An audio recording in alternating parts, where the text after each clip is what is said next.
Welcome back, everybody, to the next episode of the Minecraft Let's Play. Thank you very much for joining me today. Today I don't have a lot of time to record, so I'm just going to do a quick episode. But in this episode, I would like to do something very simple. As you can see behind me, we're going to be doing an iron farm today. This is a design based on a design created by ep22. It's very simple. Basically, you just take 3 villagers, or however many villagers you need, and then you just place them inside this little structure, and you put a zombie next to them to scare them, and the zombie will trigger them to make an iron golem, and it produces 1 iron golem roughly every 30 seconds, as you can see. And it'll fall into the lava pit, and there are hoppers that'll collect the items from the iron golem and put them in a chest over there. It's pretty simple, and if I need to turn off the system, I just added this little piston here, which will break the line of sight between the villagers and the zombies, and they'll stop producing iron golems. It's pretty simple.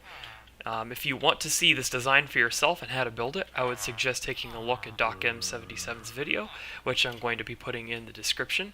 Note that this does not work on 1.14.2. I am currently using a pre-release of 1.14.3, which uses this mechanic of monsters or pillagers scaring the villagers into producing iron golems. But anyways, without further ado, let's go ahead and head back into the Minecraft Let's Play world and make this happen. Alright, so I just wanted to take a quick second here to show you guys how well this mob system has been working. So, I've been just letting this thing run for, I don't know, about 2 or 3 hours now, and look how many drops I am getting. This is absolutely insane. I did not expect to get this many drops, nor this much gunpowder or anything like that. As you can see, there's a lot of bones missing. I actually took out a bunch of bones from here. If I hadn't done that, this entire chest would be overflowing, and there'd be items on the ground.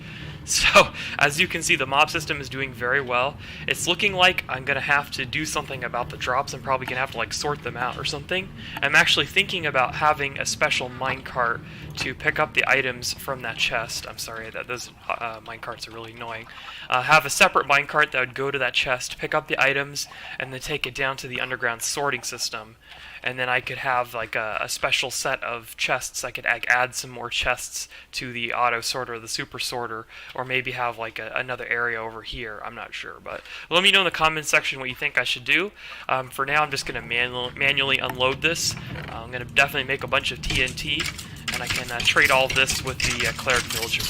Man, this is annoying.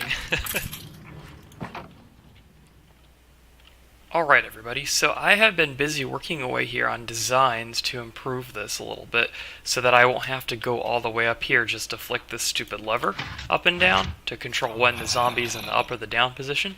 And I actually found this really cool idea online. It's basically like a T flip-flop, but I modified it to work with this block right here so that it will be permanently in the up or down position depending on when this observer gets activated.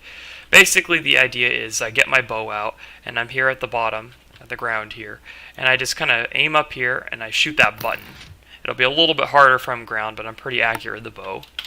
And when I hit that button, it goes into the down position, which updates this observer. This observer sends a 1-tick pulse to this piston, which does a short push on this observer, keeping it in the up position. When that happens, in this case it was previously in the up position, so now it's back in the down position because it grabbed it and pulled it back down. But in normal circumstances, it would actually be looking kind of like this instead. Okay, so what would happen is that piston would push that up, and then the piston would retract, but it would leave that there because it was a 1-tick pulse. This observer detects that update and gives a 1-tick pulse to this piston right here, which will cause that to happen.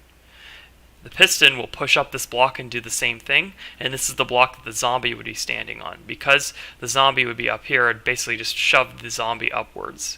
And then when the arrow despawns, as you just saw there, it will update this again, and it'll pull this observer back down. But this one will not get updated because the observer cannot power air. Air cannot carry a signal to this piston. So this piston would not be activated and the block would remain in the previous position. That's important because when the arrow despawns, I still want this block to be up. I don't want this block to go back down until I shoot it again with the bow. So it's kind of like turning this button into a lever in a way. If it was possible for me to activate a lever just by shooting with the bow, I would certainly do that instead, but that's not a feature in the game as of right now, so I just have to shoot it with a button and turn it into like a T flip-flop. And so now the zombie would be down, and then once that arrow despawns in about a minute, I could come back here again if I wanted to turn it back on and shoot the button again and send the zombie back up. This is kind of just like an intermediary measure. I don't plan on turning the system on and off that often, so I don't care if I have to wait a minute between when the arrow despawns and when it doesn't. But I just wanted to show you guys how this whole system works, just so you can make it for yourself. But without further ado, let me go ahead and get back into Let's Play World and actually show you how far I've gotten to this point. So as you can see here, I have been busy working away. I have most of it done already. I already showed you guys how to do it and I already gave you a video, so I'm not going to go through all the details. Basically, I actually shrank this a little bit because I don't need such a big area for the water streams. I just need space for the Iron Golems to fall in. Kind of added a little ring of half slabs around here so that Iron Golems couldn't possibly jump out. I checked, this is fine. Iron Golems will still fall to the bottom and reach the hoppers before they die, so I won't lose any drops from that.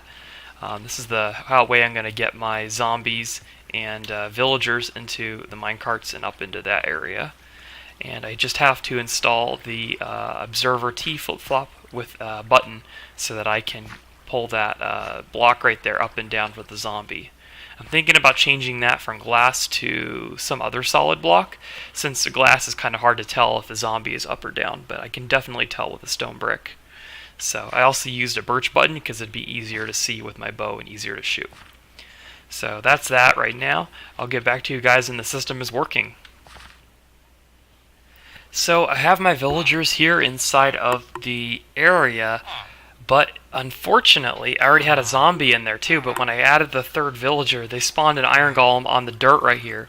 So the Iron Golem locked onto the zombie because he saw them there, but he couldn't reach him because the zombie was enclosed inside of there. But I was trying to get the Iron Golem down there into the killing chamber, so I started pushing him off the edge, and the moment he fell off the edge, he got close enough to the zombie to attack it, and he immediately killed it, which is really unfortunate because now I have to get a new zombie, and there's an Iron Golem down there who did not die from the fall damage. This is much harder. Anything that you have to do with villagers is always so much harder, especially if you're trying to capture zombies as well.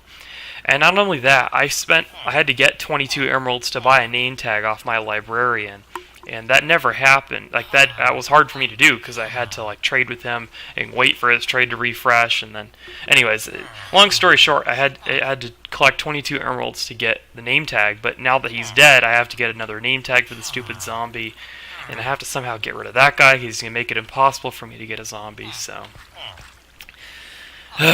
yeah, if you do this for yourself, put in the zombie last. Don't put in the zombie and then the villagers. Do the villagers first and then the zombie. It helped me out so much. And then make sure that this is already set up so that if they do spawn an Iron Golem, it'll be up here automatically and it'll fall down into that killing area. So yeah, do as I say, not as I do.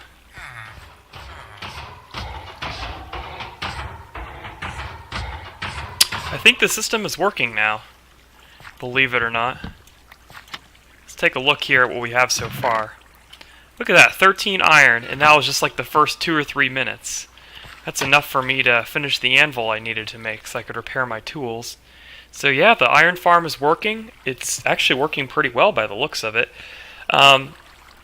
Obviously this is not the most effective, most efficient one in the world. It only does like 400 iron per hour max. But for a guy like me doing a single player world who occasionally uses large amounts of iron, I think a double chest of iron would accumulate within just a few hours. So I really don't think that'll be a problem for me. So anyways, that pretty much does it for this episode, you guys. I know it's a short one and I apologize, but I kind of got to be busy this weekend. So without further ado, please make sure to rate, comment, and subscribe. If you see anything I can do to improve these videos, please let me know in the comments below. If you liked the video, please give me a thumbs up. If you disliked it, give me a thumbs down and let me know in the comments why you did that. But yeah, absolutely enjoy making these videos, and I'll continue to do so. So with that said, take it easy, everybody.